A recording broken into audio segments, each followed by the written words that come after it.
Is it a private school or government school? Right. So your parents haven't paid. Is that why you're not going? Yes. Oh, they haven't paid. How? Is it Hausa? But I've not paid to come Lagos. Oh, you just came to Lagos? Yes. From where?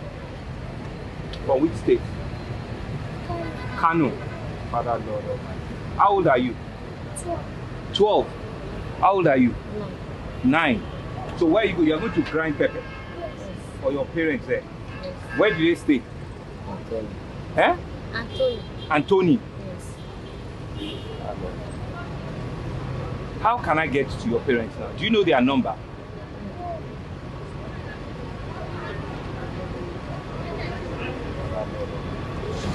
You are 9, you are 12, okay?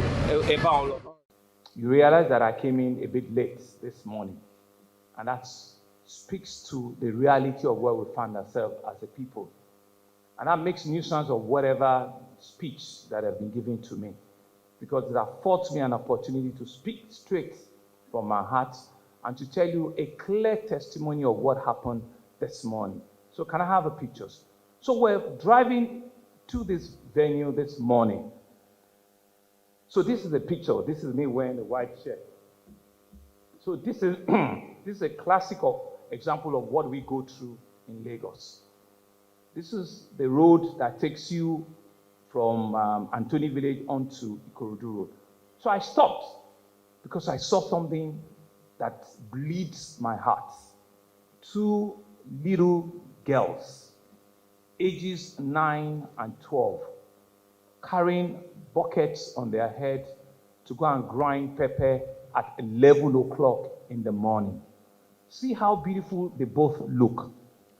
See how vulnerable they are, and see the risk that we're putting them to. And I'll tell you their story, because I've taken it upon myself that these 2 girls will never suffer what we saw this morning. It will be a simple example, working with an initiative like Sweepy and all of us. We do not need to be a governor. We don't need to be a first lady for us to just change our environment. I stopped the convoy, and they were scared. And I asked them not to be scared, that she should tell me who they are. The lady that is in something that appears as a school uniform, because we're going to find out. Her name is Chidima Amarachi. She's 9 years old. Guess what she said? She said she's not going to go to school until Monday. And I asked her why. She said her parents cannot afford. She mentioned the name of the school. Of course, it's a private school. So my question is, if as a parent, you cannot afford to put your child in a private school, there are so many public schools, public primary schools, that were doing great things. We have Eco Excel that are doing great things.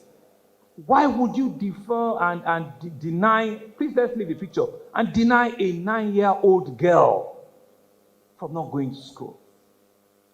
So to go out there with all of the things that we hear about, rape, kidnapping, the risk everywhere. And you can see our innocence. But we've gone ahead to find out. Her mother was a teacher. So I'm not going to leave her alone. But she's now an house help somewhere, because the crew were followed up this morning. And that you can see, that's Amarachi for you there.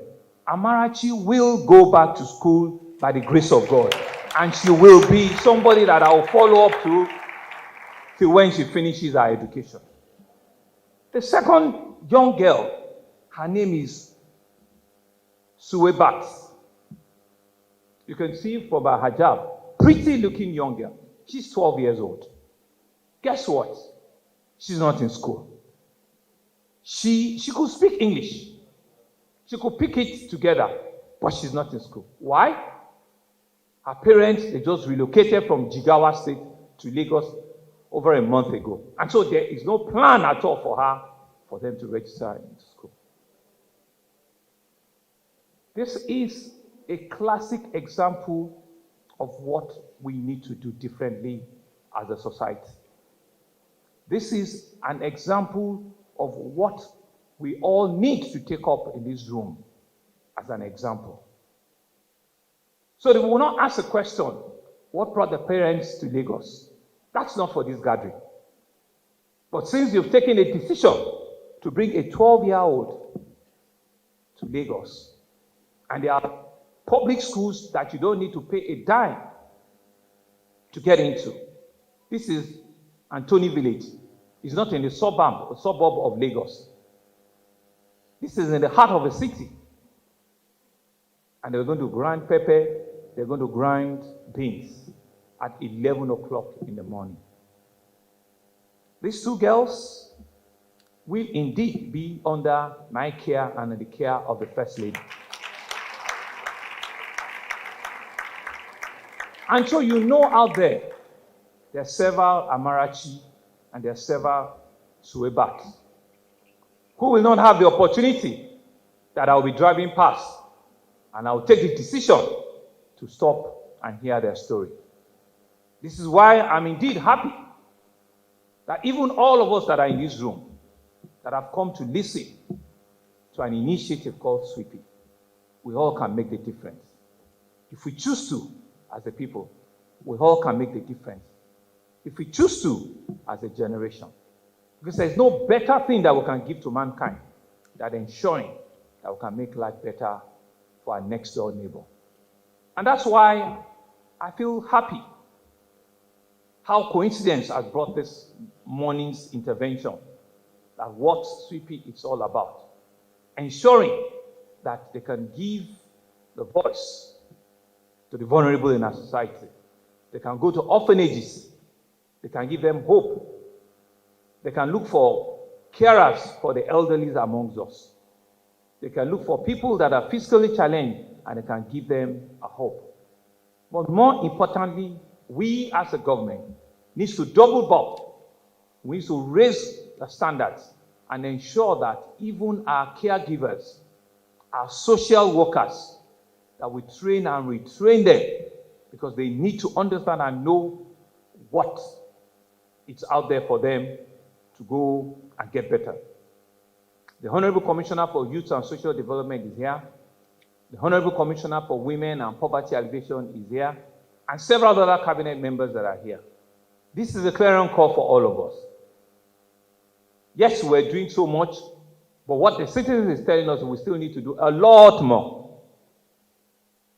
Amarachi and Suebat, they didn't ask to be in the circumstance in which they find themselves. But it's our responsibility to be able to give them that future that they deserve. It's our responsibility to give them that unique future that will make them a better citizens and a better human beings to their family. As a government, we're not going to give excuses. But we need all the partnerships we can get. We need all of us to join hands as individuals, as intervention bodies like SWIPI, in your own orphanage that you've decided to set up, or in whatever sphere you find yourself. And make sure that you can make your society a better one. And so my call this morning is to thank the initiators, is to thank the grand patron or matron that has just been installed, but it's really to make a call out to all of us that there's a lot that we can do. There's a lot that is expected of us. That we're in this room means that we are in a privileged number. And so we all can go out there and make those changes and make those interventions. The Ministry of Youth and Social Development will need to double up with the training, with the identification of all of the challenges in our society. The Ministry of Women Affairs and Poverty needs to double up to ensure that these women need to understand while we need to train our girl child, while we cannot afford to throw a 10-year-old, a 9-year-old, a 12-year-old girl out on the streets without any attempt for the future. And so as I leave, is to say that it's not just a tea party. It's a clarion call on all of us here today. Me as a leader, me as your governor, will take the front lead on this matter. And I will ensure that given all the resources that we have, We need to build back better.